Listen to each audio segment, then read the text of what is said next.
በአፋር ክልል የሚገኘው የተንዳሆ የመስኖ ግድብ እንደ ዱፍቲ ሰመራና ሎጊ ያሉ ከተሞችን ጨምሮ 6 ወረዳዎችን በቀጥታ ተጠቃሚ ያደርጋል። ይሄው የተንዳሆ የመስኖ መሰረተ ልማት መልሶ ግንባታ ፕሮጀክት ተጠናቆ ለምረቃ በቅቷል። በምረቃ ስነ ስርዓቱ ወቅት የአፋር ክልል ርዕሰ መስተዳደር አወል አርባ የአፋር ሕዝብ በአዋሽ ወንዝ ጎርፍና በድርቅ እንዲሁም በመጠጥ ውሃ እጥረት ጉዳት ሲደርስበት መቆየቱን በማስታወስ አሁን ግን ችግሩ እየተፈታ ስለመሆኑ አነስተዋል። ማህበረሰቡ ላይ ከፍተኛ ስጋት የፈጠረበት አጋጣሚ ሰፊ ነበር። የነበሩትን ጉሌቶች ያልተጠናቀቁ ስራዎች ተጠናቀው ደግሞ በተለይ ግዛት ፕሮጀክት የመጀመሪያው ፌዝ አካባቢ ላይ ስራዎች የተጠናቀቁ ስራዎች በተደጋጋሚ ጎርፍ ጥቃት የደረሰባቸው አጋጣሚዎች ሰፊ ነበር። መስኖና ቆላማ አካባቢ ሚኒስቴር አፋርን አዋሽ ላይ ያገዘ አፋር ነው። የመስኖና ቆላማ አካባቢ ሚኒስትሩ ዶክተር አብርሃም በላይ በበኩላቸው ባለፉት ጥቂት ወራት በነበረ ንቁና ትጉ የፕሮጀክት አመራር በጥራትና በፍጥነት ከተጠናቀቁ ፕሮጀክቶች መካከል የተንዳሆ ፕሮጀክት አንዱ መሆኑን አነስተዋል። የፕሮጀክቱ መጠናቀቅ አርሶና አርብቶ አደሮች ከዝናብ ጥገኝነት ተላቀው በአመት እስከ 3 ጊዜ በማምረት የምግብ ዋስትናን ከማረጋገጥ ባለፈ ምርት አቅራቢ እንዲሆኑ የሚያስችል ነው። ይህም በፌዴራል መንግስት ያላሰለሰ ድጋፍ እንዲሁም በክልሎች ቁርጠኝነትና በሌሎች ባለድርሻ አካላት ትብብር የተሳካ ነው ይላሉ። የተንዳሆ የመስኖ ፕሮጀክት የመልሶ ግንባታ ስራ መጠናቀቅና በዚህ መልኩ ለምርቃት መብቃቱ በመስኖ ልማት ዘርፍ የነበሩ ውስንነቶችን ለመፍታትና ዘርፉን ለማሳደግ ያደረግነውን ጥረት ትልቅ ማሳያ ነው። እንደ ተንዳሆ ያሉ ግዙፍ የመስኖ ፕሮጀክቶች አገራችን ኢትዮጵያ በተፈጥሮ ሀብቷ ተጠቅማ ወደማይቀረው የብልጽግና መዳረሻዋ መድረስ እንደምትችልና ትውልዱም በዚህ እውነታ ላይ ቆሞ የተሻለ ተስፋን እንደሚሰንቅ እተማመናለሁ። የመስኖና ቆላማ አካባቢ ሚኒስቴር አፋርን ከጎርፍ አደጋ እየታደገና የውሃ አቅምን በመጠቀም የውሃ እጥረትን እየፈታ ስለመሆኑም ተነስቷል። ለፌዴራል መንግስቱ አድናቆት አለኝ ያሉት ርዕሰ መስተዳድር አወል አርባ በአፋር ክልል በርካታ የቆላማ ልማትና የመስኖ ግድቦች እየተገነቡ ስለመሆኑም አነስተዋል። በዚህ ዝናብ አጠር አካባቢ ላይ ባለን ውሃ አቅም እንድንጠቀም ከማድረግ በላይ ድጋፍ የለም። ከሚኒስትሪ አቅም በላይ የሆነ ጉዳዮች ሚኒስትሪም በበጀት ቢሊየን ሀብት የባጠባት ነው።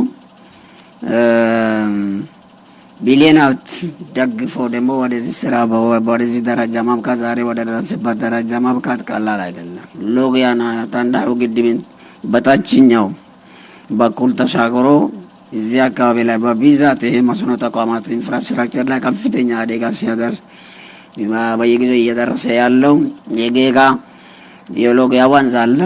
የሎጊያ ወንዝ ደግሞ ልክ ስርዓት ለማስያዝ ማለት አደብ ለማስያዝ ግድብ እየተሰራ ነው ያለው።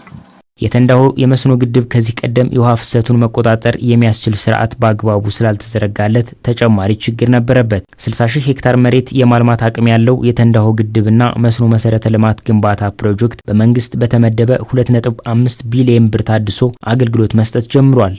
መሰረተ ልማቱ በተሟላ ደረጃ ባለመጠናቀቁ የታቀደለትን ያህል መሬት ማልማት ሳይችልም ቆይተዋል። እንዲሁም በበርካታ ክፍሎች ለብልሽት በመዳረጉ ለረጅም ዓመታት ያለ ስራ ቆሞ መቆየቱ የሚጠቀሱ ችግሮች ናቸው። አሁን በተሰራው የእድሳት ስራ የውሃ ፍሰቱን በአስተማማኝ ሁኔታ መቆጣጠር የሚያስችል የኤሌክትሮሜካኒካል ስራ በአዲስ መልክ ተሰርቶለታል። ዘመናዊ የዲጂታል መቆጣጠሪያ ሲስተም ዲጂታል ኮንትሮል ሲስተም በመገጠሙ ግድቡ ሙሉ በሙሉ ወደ ተሟላ አቅሙ መመለስ ተችሏል። የግድቡ ውሃ ማስተንፈሻ ክፍል አካል ወይም ስፒልዌይ ላይ የነበሩ የሲቪል ግንባታ ብልሽቶችና የሙሌት ስራ ችግሮች ተለይተው እንዲስተካከሉም ተደርገዋል። ፕሮጀክቱ ከ15 ዓመት በፊት የተጀመረ ቢሆንም አሁን ላይ ያለውን ተጨባጭ ውጤት ለማየት ረጅም ጊዜ ወስዷል። የተንዳሆ የመስኖ መሰረተ ልማት ፕሮጀክት በአሁኑ ወቅት 33,000 ሄክታር መሬት ለማልማት ዝግጁ ሆኗል። ከዚህ ውስጥም 23,000 ሄክታር የሚሆነው መሬት በተለያዩ የመስኖ ልማቶች ስለመሸፈኑም ተብራርቷል። በአሁኑ ወቅት 23,000 ሄክታር መሬት ታርሶ እየለማ ሲሆን በልማቱም ስንዴ፣ ፍራፍሬና አትክልት፣ መኖ ወይ ፎደር፣ ሳንፍላወር፣ ሽንኩርትና ቲማቲም እንዲሁም የችግኝ ማፍያ ወይም ደግሞ ነርሰሪ ስራዎች በስፋት እየተከናወኑ ይገኛሉ።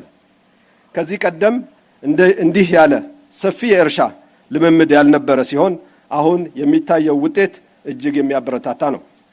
በተለይም ደግሞ የአፋር ማህበረሰባችን ከሚታወቅበት የአርብቶ አደርነት ህይወት በተጨማሪ የኑሮ ዘይቤውን በማስፋት አማራጭ የሀብት ምንጭና የህይወት ልምምድ እንዲያገኝ በማድረግ ረገድ ፕሮጀክቱ ከፍተኛ አቅም ፈጥሯል። ለተንዳሆ መስኖ መሰረተ ልማት መልሶ ግንባታ ፕሮጀክት መጠናቀቅ በቀጥታና በተዘዋዋሪ እገዛ ላደረጉ አካላትም ምስጋና ቀርቧል።